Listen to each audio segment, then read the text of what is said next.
오늘은 여러분들에게 아파트 분양 물량을 소개시켜 드리도록 하겠습니다.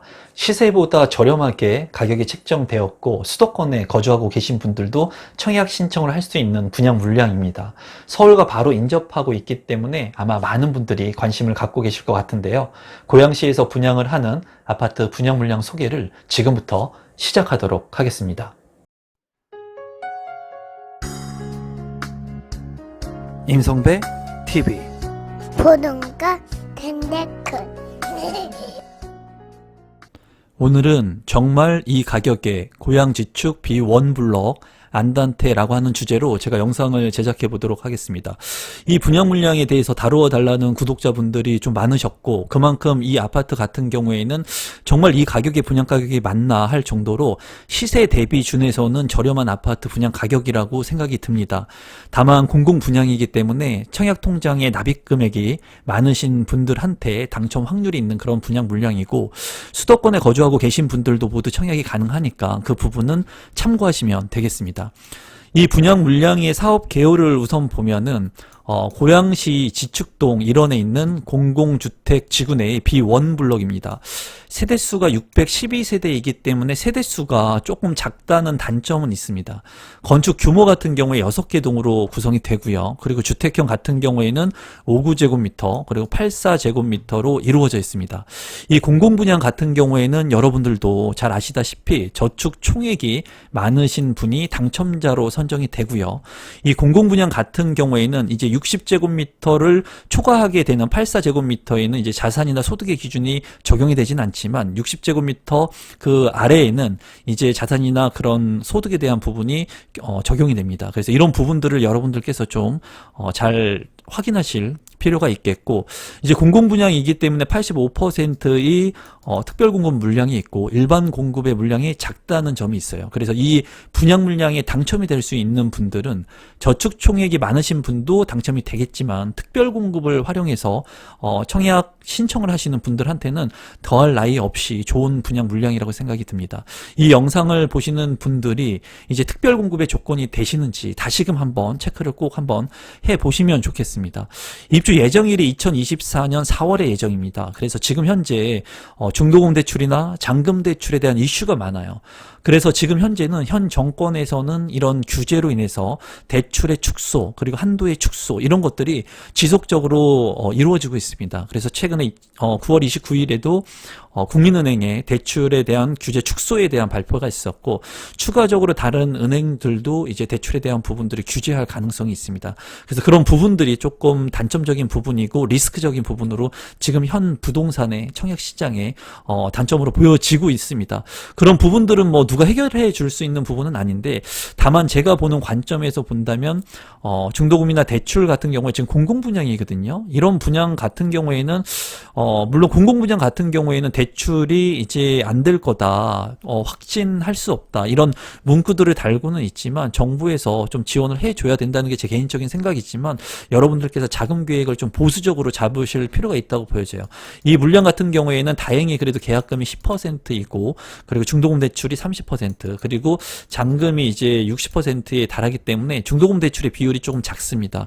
이런 부분도 좀 유념하시면 좋을 것 같습니다. 입지 분석을 한번 살펴보면은 이 분양 물량 같은 경우에는 은평 뉴타운인 바로 서울하고 인접하고 있습니다. 그래서 이제 아파트 분양 물량 그리고 핵심적인 입지를 봤을 때는 서울과 근접해 있는 지역들이 있어요. 과천이 비싼 이유, 광명이 비싼 이유 이런 지역들이 서울과 다 인접해 있는 그런 지역이죠. 강남권하고 그렇기 때문에 가격 상승 여력이 큰 지역들인데 이 은평 뉴타운이라고 하는 서울과 바로 맞닿은 지역이 이 지축지구입니다. 그래서 지축역 3호선이 이 지구를 관통하고 있고요. 그리고 이 지축의 비원블럭에 분양하는 아파트 분양 물량이라고 보시면 되겠습니다. 여기 같은 경우에 인구가 모이고 있는 그런 지역이라고 보시면 될 것 같아요. 은평 뉴타운이라든가 지축지구, 삼송 그리고 이런 택지개발 지구들 그리고 차후에는 창릉 신도시까지 이 고양시의 인구들이 유입되고 있다. 그렇기 때문에 이 고양시의 인구 유입으로 인해 가지고 스타필드라든가 이케아라든가 롯데 아울렛 이런 것들이 이제 생기게 되는 것이고, 이런 편의시설들이 확충된다는 것은 주변에 인구가 많이 유입된다는 겁니다. 그렇기 때문에 이런 인구 유입으로 인해서 주변의 인프라 시설들도 좋아지고 주거 환경들이 더 좋아지고 편의시설들이 더 좋아진다고 보시면 될 것 같아요. 그래서 여기 같은 경우에 역이 있고, 그리고 세부적으로 보겠지만 또 연신내역이 있죠. 연신내역 같은 경우에는 GTX A 노선이 정찰 그런 역이기 때문에 지축역에서 두 정거장을 이동하게 된다면 이 GTX의 호재가 있습니다. 이런 부분들로 봤을 때 입지적인 측면에서는 나쁘지 않다고 개인적으로 생각을 하고 있습니다. 토지 이용 계획도를 한번 살펴보겠습니다. 지축 B1 블록의 위치이고요. 중요한 것은 제가 선호하고 있는 그런 입지를 대부분 갖추고 있다라고 말씀드리고 싶어요. 뒤에는 산이 있죠. 산이 있어서 쾌적합니다. 천이 흐르죠. 그리고 앞에 초등학교와 중학교, 그리고 지축역 앞에는 상업시설, 그리고 두 정거장 가면은 또 개발이 되고 있는 미래의 GTX 노선까지, 미래의 개발 계획까지 가지고 있습니다. 그리고 체계적으로 개발이 이루어지는 택지개발 지구이기 때문에 제가 봤을 때 대부분의 그러한 가격이 상승될 수 있는 요건들을 충족하고 있다고 보여지고요. 그래서 이 주변에 지금 입주를 시작했던 그런 아파트의 분양 물량들이 굉장히 큰 폭으로 가격이 오름세를 가지고 있는 것 같아요. 그리고 이 분양 물량 같은 경우에는 주변 시세보다 가격이 저렴하기 때문에 좀 관심을 갖고 구독자분들이 보시면 좋을 것 같습니다. 가격적인 측면을 살펴본다면 지축 B1 블럭이 있고요. 지금 이제 분양을 앞두고 있는데 위치는 이곳이라고 보시면 되겠습니다. 여기에 이제 지축역이 있고요. 지축역 바로 인근에 지축역 센트럴 푸르지오. 이 아파트 같은 경우에는 33평형의 실거래가가 이제 11억 7,500만 원에 최근에 거래된 사례가 있었습니다. 그리고 시세는 지금 현재 호가는 더 높은 상황이고요. 그리고 지축역 북한산 유보라 같은 경우에도 32평의 실거래가가 11억 2천만 원을 거래가 됐습니다. 그래서 이 아파트의 실거래가를 봤을 때는 이 3년차, 그러니까 비과세 여건을 넘어간 아파트들을 기준해서 보시는 게 좋아요. 그래서 여기 같은 경우에 3년차가 된 아파트들이 11억 2천만 원, 7,500만 원에 거래가 됐다. 참고하시면 좋을 것 같고요.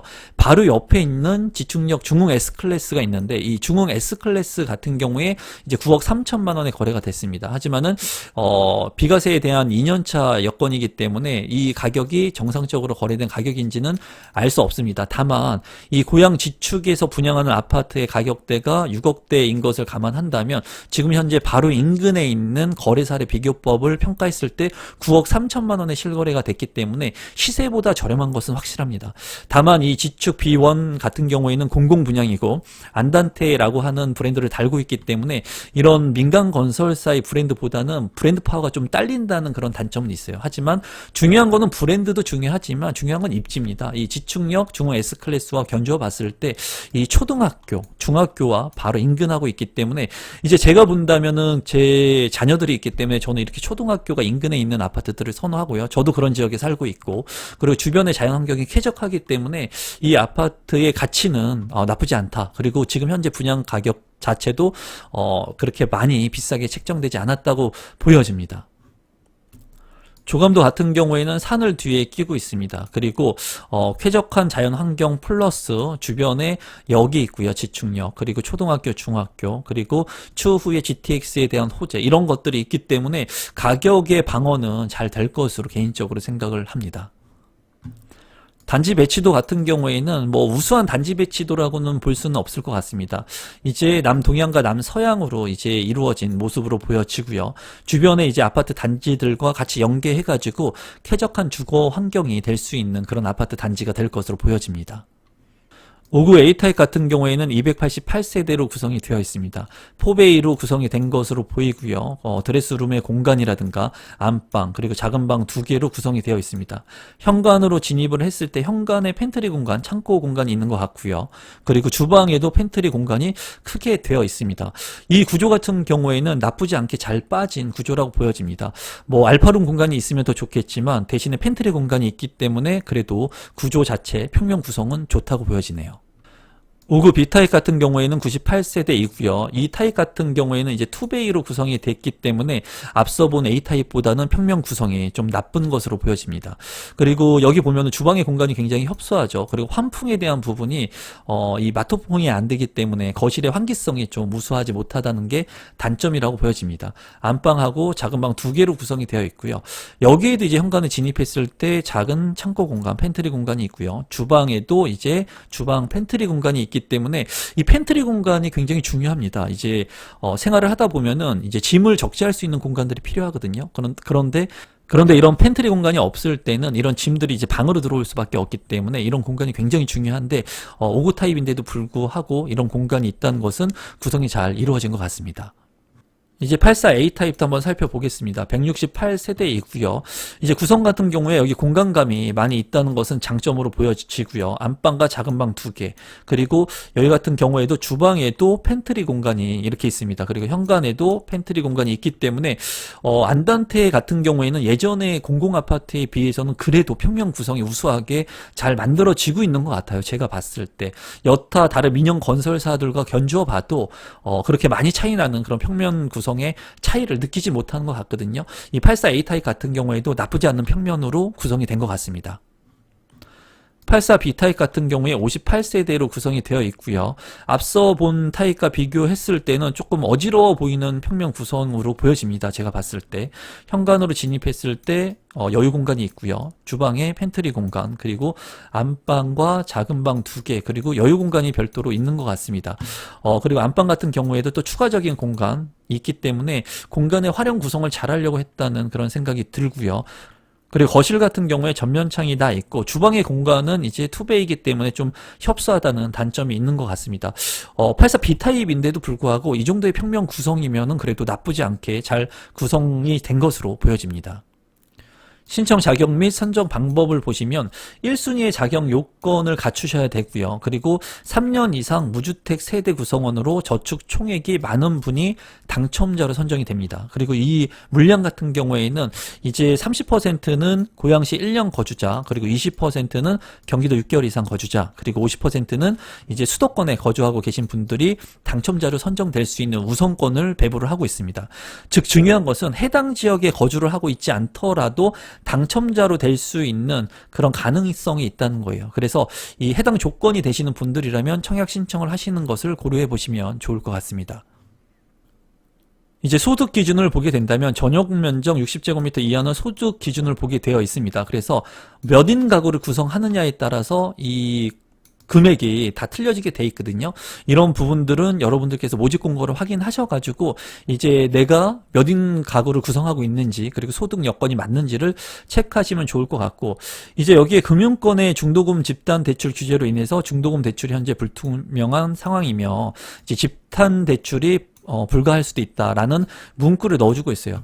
이런 부분을 보면은 참 아이러니합니다. 전용 면적 60제곱미터의 소득 기준이 낮으신 분들을 상대로 해가지고 분양하는 공공 분양인데도 불구하고 이렇게 소득이 낮으신 분들한테 규제를 하고 있는 분들한테 이런 중도금 대출이나 집단 대출을 당연히 해줘야 된다고 생각이 들거든요. 그냥 기본적으로 생각을 했을 때. 그런데 지금 현 상황에서 이런 부분들이 좀 불투명하다는 것이 조금 청약 신청을 하시려고 하시는 분들한테 좀 부담감으로 리스크로 작용이 될 것 같아요. 그리고 이런 부분들을 제가 막연하게 중도금 대출 될 겁니다, 잔금 대출 될 겁니다, 이렇게 얘기를 할 수가 없는 겁니다. 지금 현 상황에서. 왜냐하면 그에 따른 책임을 제가 져야 되기 때문에. 그래서 중도금 대출에 대한 부분이 지금 타이트하기 때문에, 물론 이 입주를 하는 시점에서 잔금 대출 같은 경우에는 어떻게 보면은 완화가 될 수도 있겠지만은 그런 부분을 이제 확언할 수 없는 부분이 있다는 거예요.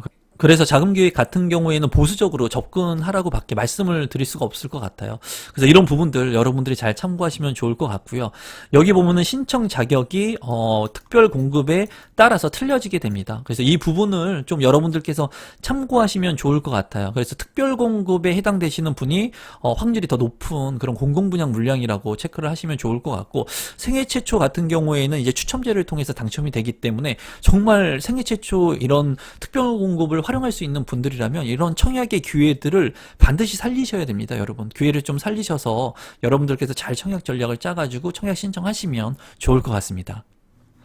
분양 일정을 한번 살펴보면은 특별 공급이 10월 12일, 그리고 1순위가 10월 13일, 2순위가 10월 14일, 그리고 당첨자 발표일이 10월 22일이니까 여러분들께서 참고하시면 좋겠습니다. 마지막으로 분양 가격하고 제가 가지고 있는 생각을 좀 공유하도록 하겠습니다. 여기 같은 경우에 보면은 공공 분양이고, 이제 5구제곱미터의 분양 가격을 본다면 이제 4억 6,300만 원, 그리고 4억 6,400만 원, 그리고 84타입 같은 경우에는 6억 5,500만 원에 책정이 되어 있습니다. 그래서 두 개의 타입의 AB 타입으로 구성이 되어 있습니다.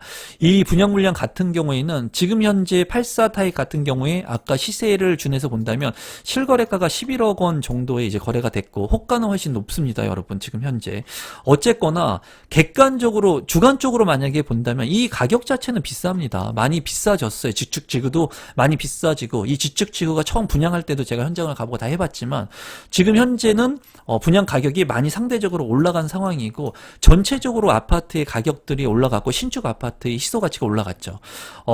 주관적으로 보면 이 6억 5천의 공공 분양 물량은 비쌉니다. 하지만 주변의 시세와 객관적으로 본다면 11억 원이라는 거예요. 지금 현재 이 가격이 합당한지 안 합당한지 모르겠지만 실제로 거래되고 있는 가격이 11억 원이기 때문에 그 가격과 준해서 본다면 지금 현재 이 분양 가격이 7억 원이라고 한다고 해도 보수적으로 4억 정도는 저렴하다고 보여집니다. 그러면 현재의 비슷한 가격에 분양을 한다고 하더라도 이 입지가 나쁘지 않다면 청약 신청을 하는 게 맞다고 저는 말씀을 드렸어요. 하지만 이 물량 같은 경우에는 시세보다 상당히 저렴하다고 책정이 되었기 때문에 제가 봤을 때는 청약 신청을 해도 나쁘지 않은 그런 단지로 보여집니다. 다만 좀 아쉬운 것은 공공분양이라고 하는 그런 부분들이 조금 아쉬워요. 민영건설사의 좋은 브랜드 자이마크라든가 이런 것들을 달았으면은 훨씬 더 좋았을 것 같은데, 하지만은 공공분양이지만 입지적인 측면에서 우수한 곳에 입지를 하고 있고 서울에 바로 인접해 있고, 그리고 미래 가치가 있고 초등학교 중학교 그리고 역하고의 거리도 멀지 않기 때문에 그런 부분들을 이제 본다면은 좋은 분양 물량이라고 개인적으로는 생각이 됩니다. 다만 다시 한번 말씀드리는데 중도금 대출이라든가 잔금 대출에 대한 부분에 불투명성이 있어요. 그렇기 때문에 어떻게 보면은 현금을 좀 보유하고 이러한 불투명성을 가지고 있는 이런 상황이 당첨 확률이 더 높일 수 있는, 경쟁률이 더 떨어질 수 있는 그런 시기인 것 같긴 합니다. 여러분들께서 중도금이나 잔금 대출에 대한 부분들을 잘 계획 한번 해보시고, 지금 중도금이나 잔금 대출이 모두 안 된다는 아니에요. 안 될 수 있다라는 겁니다. 안 될 수 있다라는 거예요.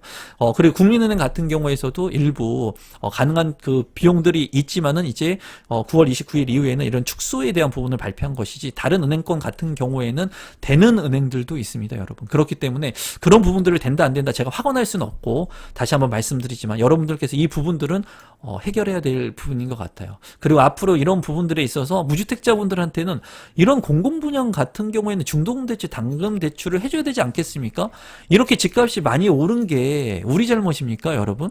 우리 잘못 아니에요. 아닌데 지금 어쨌거나 결론적으로는 주택가격이 많이 올랐으면 이 주택을 살 수 있게끔, 또는 전세를 갈 수 있게끔 내가 투기가 아닌 실거주자 여건이나 잔금 대출이나 전세자금 대출을 받아가지고 갈 수 있게 해줘야 되는데 그게 안 되지 않습니까, 지금? 그렇기 때문에 그런 부분들이 조금 아쉽습니다. 어쨌거나 이런 부분들은 여러분들께서 보수적으로 접근하시면 좋을 것 같습니다. 오늘도 마지막까지 제 영상 시청해 주셔서 진심으로 감사드리고요. 제가 늘 얘기하지만 지금 부동산 시장은 혼돈의 부동산 시장이 있고 굉장히 리스크가 크다고 느껴지는 실거주의 입장에서도 중도금이나 잔금 대출이 안 되기 때문에 리스크가 큰 시장이라고 보시면 되겠습니다. 보수적으로 접근하시면서 여러분들이 맞는 상황들의 기회를 만드시면 좋을 것 같고요. 제 영상이 조금이라도 도움이 되신 분들은 구독 버튼, 좋아요 버튼, 알람 신청까지 해주시면 좋겠습니다. 이 분양 물량 긍정적으로 보시고 한번 여러분들께서도 참고하시기 바랍니다. 오늘 영상은 이것으로 마무리 짓도록 하겠습니다. 고맙습니다.